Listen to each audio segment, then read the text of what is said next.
Hello everyone, I'm Maria Vasquez, Superintendent of Orange County Public Schools, and welcome to Mondays with Maria.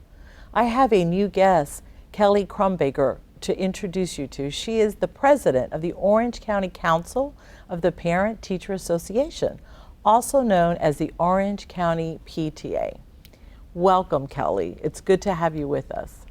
Thank you. Thank you for inviting me, and we love this new segment on families. Well, it's been a lot of fun doing these segments, and PTA has been such an important part of my entire career. When I was a teacher, a principal supervisor, and now as superintendent. So could you tell us the purpose of PTA? Yes. So PTA is much more than fundraising. We have 5 purposes. All PTAs have the same purpose: to promote the child welfare at home and in schools and in the community, to raise the standard of home life, to advocate for adequate laws that protect and care for children, to bridge the gap between home and school, and to develop a sense of shared responsibility between educators and the public to educate our children. Well, that's certainly a lot more than fundraising. So could you tell us why it's important to have PTA, why it's vital to our schools and our community? Yes. Well, first, we know that there is a direct link between the level of engagement in a school and student achievement. So the more that families are engaged, the better students perform and the better students behave.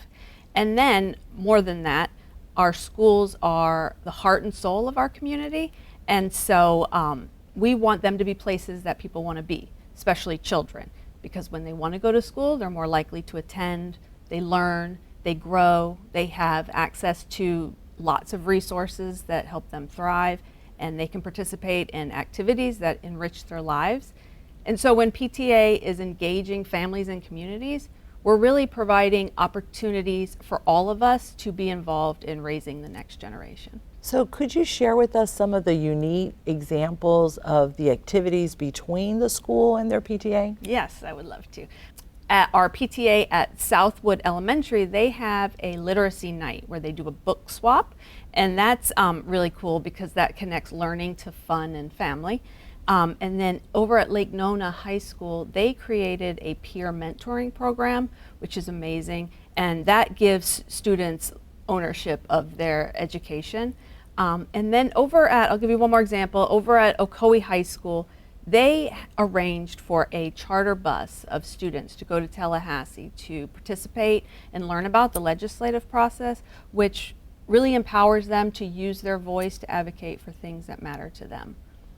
So I'm so glad to hear you give examples both at an elementary and at high schools, because sometimes I hear, oh, when we get into the high school, the PTA, there's not a lot for us to do. So those are some great examples.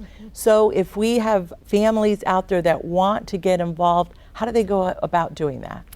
Well, so like I said, PTA is for everyone. So you don't have to be a parent or a teacher to join. And on our website, we have all of the schools listed that will link directly to that local unit's site, and you can join there. And then if the school's not listed, you can just reach out to me from the website and we will get a PTA started in that school. Well, it's so nice to have you join us, and thank you for reaffirming the value of having our parents, our community collaborating with our schools so that they can be fun places to learn, and for, like you said, the heart and soul of the community. Yep. And thank you all for watching. As promised, we will continue to keep you updated on all the news and information you need to know right here. I'll see you next week.